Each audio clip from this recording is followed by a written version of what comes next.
zikuchitika momuno mumpingo wake uwo, zikupangika momuno zonyansa mumpingo mu tizigololo momuno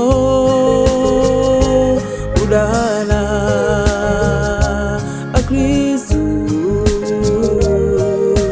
fitizo ziri momuno zofata zochena ndife ya Kristu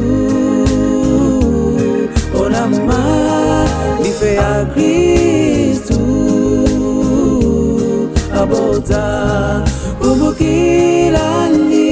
nkazi waloti okulumuka koma anafa ndife ya Kristu onakuma ndife ya Kristu abota kumbukila nkazi waloti okulumuka koma anafa.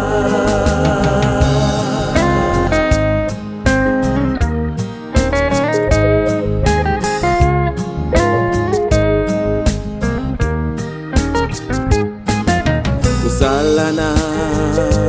momuno kusanga ocheza nawo maudaniso alimomuno koma kusala kuja namba 1 tizibwenzi momuno asogo diyanzawo asogo umalembelana mameseji nikazi wa mwini ndife ya Kristu onama ndife ya Kristu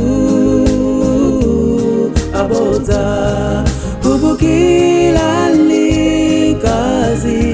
waloti okulumuka koma anafa ndife ya Kristu